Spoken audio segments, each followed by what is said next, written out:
Assalamualaikum warahmatullahi wabarakatuh. Perkenalkan, kami dari kelompok pada mata kuliah Sistem Informasi Eksekutif akan mempresentasikan hasil diskusi kami yang berjudul Integrasi Data Terbuka dalam Sistem Informasi Eksekutif Manajemen Sumber Daya Manusia pada program Satu Data di Pemerintah Kota Metro. Sebelumnya, kami akan memperkenalkan anggota kelompok kami. Ada saya sendiri, Velita Pujiastuti, bersama rekan-rekan saya, Kurniawan Adiguna, Zahra Kormarvianti, dan Rohimatul Zahro. Berikut ini akan kami jelaskan bagaimana ide dan motivasi kami dalam mengangkat isu ini, lalu bagaimana integrasi data-data yang telah memenuhi prinsip Satu Data Indonesia yang telah dipublikasi pada opendata.metrokota.go.id dapat meningkatkan kualitas pengambilan kebijakan untuk manajemen SDM. Kemudian, apa saja tantangan dan rekomendasi strategis yang dapat diterapkan dalam implementasi Satu Data Indonesia melalui opendata.metrokota.go.id untuk manajemen SDM akan dijelaskan oleh rekan-rekan saya dengan outline sebagai berikut. Baik, pada kesempatan hari ini saya akan menjelaskan tentang latar belakang dari SIE MSDM Pemerintahan Kota Metro, yaitu program Satu Data yang telah dilakukan oleh Kota Metro. Sistem Informasi Eksekutif MSDM sangat dibutuhkan sebagai alat bantu eksekutif untuk agregasi data, kinerja, dan demografi pegawai. Namun seringkali SIE MSDM hanya mengandalkan data internal, data kepegawaian spesifik, dan mengabaikan data eksternal yang dapat memberikan konteks luas. Pada saat ini, pemerintahan dituntut untuk menerapkan tata kelola pemerintahan yang transparan, akuntabel, dan berbasis data. Pemerintahan Kota Metro telah menyediakan portal Open Data, yaitu opendata.metrokota.go.id, sebagai sumber data publik yang terpercaya. Portal opendata.metrokota.go.id menjadi jembatan potensial untuk mengatasi kekurangan di atas, serta untuk meningkatkan akurasi workforce planning dan efektivitas kebijakan MSDM di lingkungan pemerintahan Kota Metro. Presentasi selanjutnya akan dijelaskan oleh rekan saya. Ya, halo semuanya. Perkenalkan, nama aku Kurniawan Adiguna. Di sini aku akan menjelaskan tentang tantangan mengenai kesenjangan informasi. Baik, kondisi saat ini, sistem informasi eksekutif manajemen sumber daya manusia seringkali hanya mengandalkan data internal, yang mana di sini data pegawai secara spesifik ya. Hal ini menyebabkan keputusan diambil dalam ruang hampa tanpa melihat konteks eksternal yang mempengaruhi kinerja pegawai. Dan kebutuhan aktualnya, eksekutif membutuhkan konteks yang luas. Seperti apa misalnya? Perencanaan guru tidak cukup hanya melihat jumlah guru internal, tetapi harus melihat data pertumbuhan siswa eksternal untuk memprediksi beban kerja yang akan ada di masa depan. Seperti itu. Oke, baik. Yang berikutnya adalah model konseptual integrasinya. Nah, untuk sumber data yang kami gunakan di sini, kami menggunakan dua sumber data, yaitu data internal dan data eksternal. Untuk data internalnya sendiri, kami di sini menggunakan sistem SIM kepegawaian yang di sini berisi apa saja? Berisi data personal file, riwayat jabatan, gaji, dan pelatihan.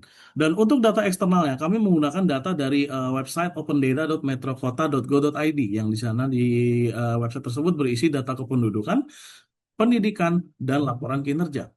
Lalu untuk sistem informasi eksekutif MSDM-nya, prosesnya, itu kami melakukan agregasi, pengolahan, dan visualisasi data lintas sektor untuk menemukan korelasi dan wawasan baru.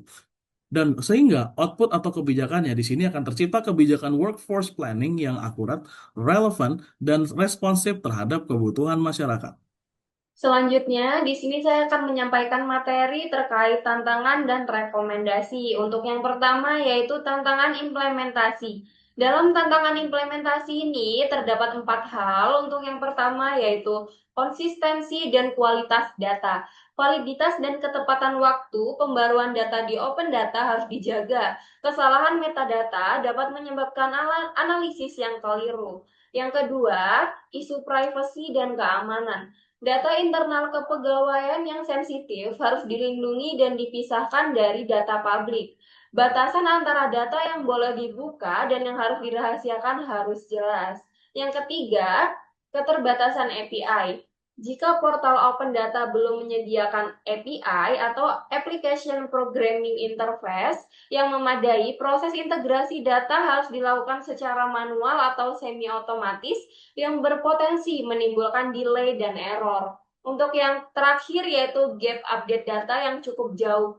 Pengelolaan open data ini masih terdapat gap waktu yang cukup lama pada data di beberapa topik krusial. Topik-topik ini adalah hal yang sangat dekat dengan masyarakat dan sangat disayangkan penyediaan data ini masih nihil, sehingga dapat terjadi distorsi, ambiguitas, dan lack of fairness dalam pengambilan kebijakan secara real. Selanjutnya, rekomendasi strategis. Dalam rekomendasi strategis terdapat peningkatan interoperabilitas data. BKPSDM dan Diskominfo perlu menetapkan kode referensi yang sama untuk data demografi, pendidikan, dan wilayah agar data dari dua sistem dapat berkorelasi. Yang kedua, pengembangan dataset spesifik MSDM. Mendorong BKPSDM untuk menyediakan dataset statistik non-sensitif kepegawaian yang lebih rinci di portal Open Data. Yang ketiga, investasi pada data analistik. Menyediakan pelatihan bagi staf BKPSDM dan operator SIEM SDM mengenai teknik analitik data, visualisasi, dan pemodelan statistik untuk mengelola data menjadi informasi yang actionable. Yang keempat, unggahan data secara terjadwal. Masih terdapat kekosongan data di berbagai kategori sehingga perlu dibuat jadwal publikasi data yang bersifat rigid agar semua dataset kategori terpenuhi dan masyarakat bisa mendapatkan data yang up to date. Nah, kesimpulannya adalah pemanfaatan portal open data .metrokota.go.id merupakan langkah strategis yang sangat potensial untuk memperkaya SIEM SDM Kota Metro.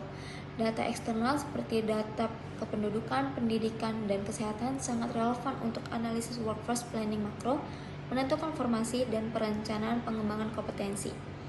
Integrasi data ini akan meningkatkan akurasi forecasting kebutuhan SDM dan memastikan kebijakan MSDM didasarkan pada kebutuhan real. Dan pada akhirnya mendukung tata kelola pemerintahan data yang driven.